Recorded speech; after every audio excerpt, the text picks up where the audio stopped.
नहीं साथियों, तो साथियों आज की इस क्लास से हम देखेंगे कि हिंदी मुबारे का चैप्टर नंबर 10 देखेंगे साथ। क्लियर, काव्य खंड का चैप्टर नंबर 10वां देखेंगे।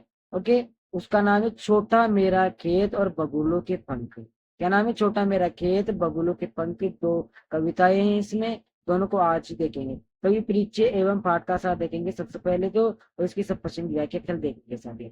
आपको रोजाना 6 बजे क्लास मिलती है हिंदी निवारी की।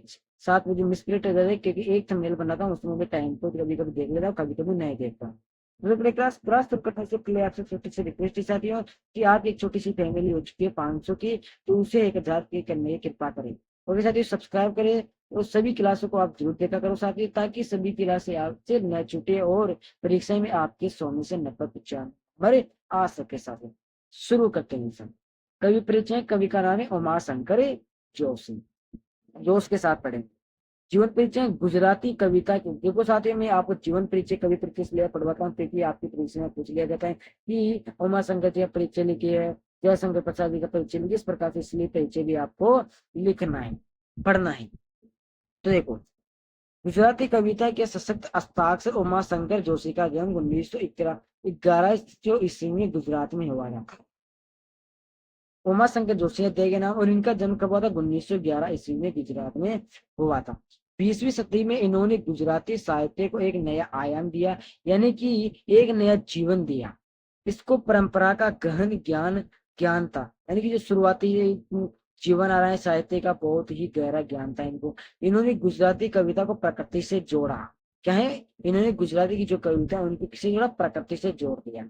आम जिंदगी के अनुभव से परिचय करवाया और एक नई शैली दी। इन्होंने भारत की आजादी की लड़ाई में भाग लिया। जो भारत की जो भी लड़ाई हुई थी आजादी की, उसमें इन्होंने भाग लिया तथा वे जेल भी गए। इनका देवावसान यानी कि इनका निधन कब हुआ था? 1988 ईस्वी में इनका क्या हो गया था? निधन हो गया था साथी। लगभग 70-71 उम्र इन्होंने जिया था। इनकी रचनाएं उमाशंकर जोशी का ऐतिहासिक अवदान पूरे भारतीय साहित्य के लिए महत्वपूर्ण है। ये इनका साहित्यिक जीवन है, इसका जो योगदान है पूरे भारतीय के साहित्य के लिए बहुत महत्वपूर्ण है। इन्होंने एकांकी निबंध, कहानी, उपन्यास, संपादन, अनुवाद आदि पर अपने लेखन सफलता पूर्वक चला यानी कि लिखी है। अब इनकी रचनाएं निम्नलिखित हैं। एकांकी में आते हैं विश्व शांति, गंगोत्री, निश्चित, प्राथमिकता, आतिथ्य, वसंत वर्षा, महाप्रस्थान, अभिज्ञा। किसमें आती है? एकांकी में आती है। दूसरी कहानी, तो कहानी में आते हैं सपना, सपना बारह या फिर शहीद। क्या है? सपना नहीं है, सपना बारह और शहीद है।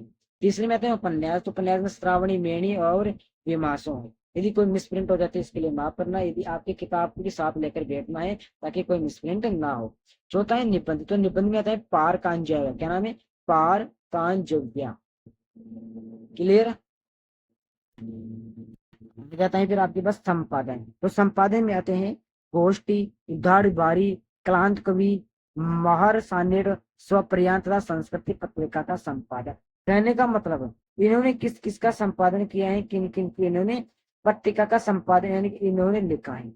क्लियर हुआ इस प्रकार से। छठा अनुवाद, अभिज्ञान शाकुंतलम व उत्तरी रामचरित्र का गुजराती भाषा में अनुवाद। तो ये भी चीजें हैं, ये इंग्लिश में है तो इनका किसमें? गुजरात इंग्लिश में नहीं है, संस्कृत में, तो संस्कृत है किसने? गुजराती भाषा में नहीं अनुवाद किया। अब देखिए काव्यगत विशेषता है, तो उमाशंकर जोशी ने गुजराती कविता को एक नया स्वर व एक नई भंगिमा प्रदान की है। उन्होंने जीवन के उस सामान्य प्रसंगों पर आम बोलचाल की भाषा में कविता लिखी है। इनका साहित्य की विविध विधाओं में योगदान बहुमूल्य है। हालांकि निबंधकार के रूप में गुजराती साहित्य में बेजोड़ माने जाते हैं। भाषा शैली जोशी जी का काव्य भाषा सरल है। इन्होंने मानवतावाद, सौंदर्य व प्रकृति के चित्रण पर अपनी कलम चलाई है। इन्होंने कविता के माध्यम से शब्द प्रस्तुत किए। अब देखिए कविता का सार। दो कविताएं, तो पहली कविता इसमें छोटा खेत मेरा, मेरा जो खेत है वो छोटा है, इसके बारे में इसे में देखेंगे। व्याख्यान की सपश्चिम व्याख्या पाठ का सार है। इस कविता में कवि ने खेती के रूप में कवि क्रम के, इस कविता में कवि ने खेत के रूप में कवि क्रम के हर चरण को बांधने की कोशिश की है। कवि को कागज का पन्ना एक चौकोर खेत की तरह दिखता है। कवि को कागज का पन्ना एक चौकोर खेत कैसा होता है? चौकोर होता है। तो कागज कहता हूँ चौकोर, तो कवि को जो कागज का पन्ना होता है किसके समान, एक खेत के चौकोर के अनुसार लगता है। इस खेत में किसी अंधड़ यानी अर्थात भावनात्मक आंधी के प्रभाव से किसी क्षण एक बीज बोया जाता है।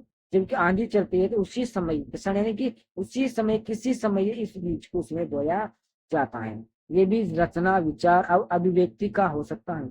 ये कल्पना का सहारा लेकर विकसित होता है और इस प्रक्रिया में स्वयं गल जाता है। उसी से शब्दों के अंकुर निकलते हैं और अंततः कृति एक पूर्ण स्व रूप ग्रहण करती है, जो कृषि क्रम के लिहाज से पुष्पित पल्लवित होने की स्थिति में होता है। साहित्य कृति साहित्य कृति से जो अलौकिक रस धारा छूटती है वह क्षण में होने वाले रोपाए का ही प्रेरणा है, पर यह रस धारा अनंत काल तक चलने वाली कटाई से कम नहीं होती। खेत में पैदा होने वाला अन्न कुछ समय के बाद समाप्त हो जाता है। खेत में पैदा होने वाला अन्न कुछ समय के बाद समाप्त हो जाता है, किंतु साहित्य का रस कभी समाप्त नहीं होता है। बहुत अच्छी कविता है दोनों, उसको बिल्कुल शांत तरीके से उनके पढ़ेंगे। बगुला की पंख यानी कि दूसरी कविता है। ये कविता सुंदर यानी ये कविता सुंदर दृश्य बिंब युक्त कविता है, जो प्रकृति के सुंदर दृश्य को हमारी आंखों के सामने सजीव रूप में प्रस्तुत करते हैं। सौंदर्य का अपेक्षित प्रभाव उत्पन्न करने के लिए कवि ने कई युक्तियां अपनाई हैं, जिनमें से सर्वाधिक प्रचलित युक्त है सौंदर्य के ब्यौरे के चित्रात्मक वर्णन के साथ अपने मन पर पड़ने वाले उसके प्रभाव का वर्णन। कवि काले बादल से भरे आकाश में पंक्ति बनाकर उड़ते सफेद बगुलों को देखता है। ओके, वे वे कजरारे बादल के ऊपर तैरती सांझ की श्वेत काया के समान प्रतीत होते हैं। इससे नयना विराम दृश्य में कवि सब कुछ भूलकर उसमें खो जाता है। वह इस माया से अपने को बचाने की गुहार लगाता है, लेकिन वे स्वयं को इससे बचा नहीं पाता है। क्लियर, बहुत अच्छी कविताएं दोनों, क्योंकि मैंने इसको पढ़ लिया था साथ पहले, इसलिए क्योंकि बुद्ध को शांत स्वभाव से अगर इनको पढ़ेगी बिल्कुल धीरे धीरे आपको मैं अर्थ बता के समझाऊंगा साथियों, इसलिए इसके दूसरे पाठ को भी आपको मुझसे नहीं करना चाहते। देखिए सब व्याख्या देखेंगे सभी दोस्तों को चेंज